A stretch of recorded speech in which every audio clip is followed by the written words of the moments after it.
Nesse vídeo vamos resolver mais um problema enviado lá pelo Google Forms. É um problema de trigonometria. Pause o vídeo e tente resolvê-lo sozinho.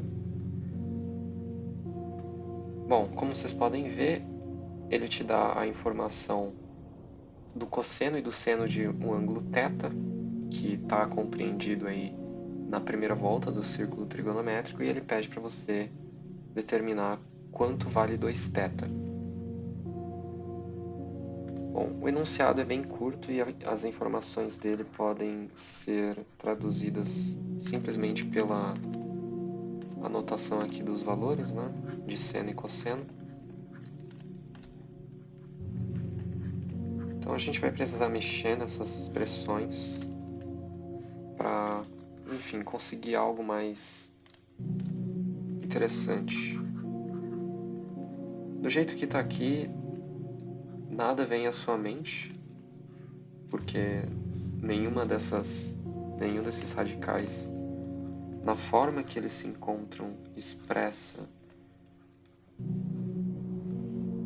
um ângulo notável. E aqui, bom, já que ele já deu para você seno e cosseno, é interessante a gente calcular o tangente.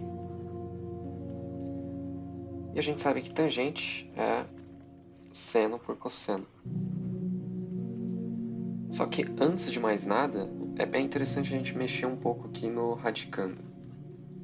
Então vou mexer no seno porque se você conseguir simplificar o que está dentro da raiz quadrada, você também faz automaticamente para o cosseno.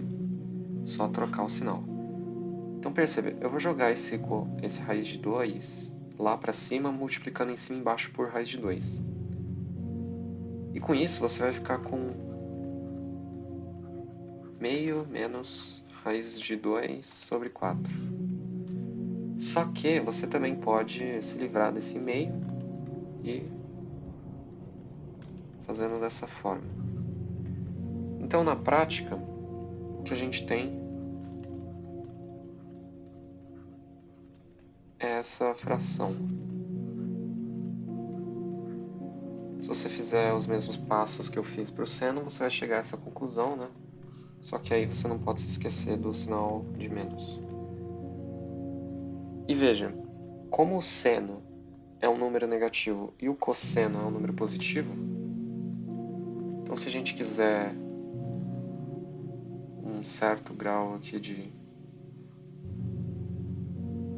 identificação, a gente acaba concluindo que esse ângulo θ ele tem que estar nessa região do círculo trigonométrico, porque, como eu disse, o seno é negativo nessa região e o cosseno é positivo.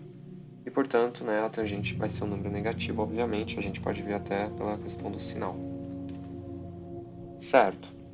Será que dá para melhorar essa tangente? E a verdade é que dá. E aí sim a gente vai conseguir chegar em uma coisa notável. Então, o procedimento padrão para você se livrar desse problema é fazer a multiplicação da raiz quadrada do conjugado. E, obviamente, você vai estar multiplicando, então, por isso aqui. E aí você percebe que vai surgir um termo interessante, né, lá em cima, porque basta você cancelar a raiz quadrada por conta do expoente 2. Como 2 é maior do que raiz de 2, a gente não precisa inverter a ordem com que eles aparecem. E embaixo você vai ficar com raiz quadrada de 2, né, porque você vai ter a raiz envolvendo a diferença de quadrados, que no caso é justamente o 2. E daí você pode aplicar essa divisão por raiz de 2, de modo então que você vai ficar com isso aqui. E perceba que esse é um número negativo e a gente pode reescrevê-lo dessa forma aqui, porque isso aqui faz você lembrar de um ângulo notável. Quer dizer, tangente de π sobre 8, nada mais nada menos que a tangente de 22,5 graus, é justamente isso aqui, né? E bom, como a gente está tratando com um valor muito próximo disso, né? Na verdade a gente está tratando do seu simétrico, fica muito fácil descobrir quem é o θ agora, por quê? Ora, a gente já sabe onde que ele está localizado e já tem informação de sua tangente. Então, o θ vai ser isso aqui. E se você fizer o MMC, você vai chegar a 15π/8. Mas o problema, como consta no próprio enunciado, não quer saber do 2, aliás, não quer saber do θ, né? Ele quer saber do número que completa o quadrado. Então você precisa dizer qual é o valor de 2θ, e como você já tem θ, 2θ acaba sendo 15π/4.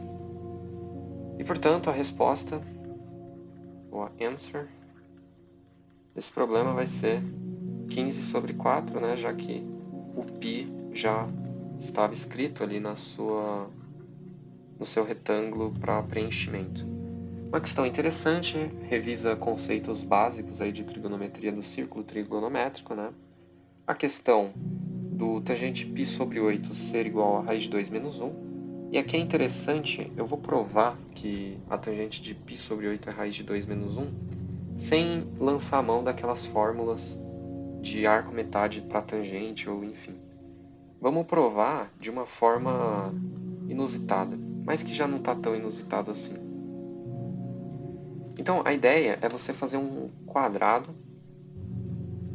e copiá-lo assim. Deixa eu ver se é isso mesmo. Na verdade, não é bem isso, mas os quadrados eles ajudam na construção da figura que eu quero chegar. Então, veja, você tem essa hipotenusa ou diagonal, e aqui eu vou lidar com um quadrado de lado 1 ou um triângulo retângulo de catetos iguais a 1. E obviamente esse triângulo é isósceles, tem um ângulo ali de 45 para cada um dos catetos. E beleza, aqui na verdade esse quadrado não vai ser interessante. O que vai ser interessante é você pegar essa diagonal, ou essa hipotenusa, e utilizá-la para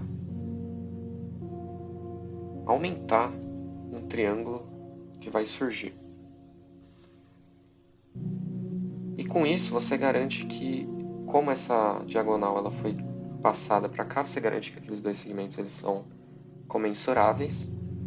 E mais do que isso, como eles são iguais,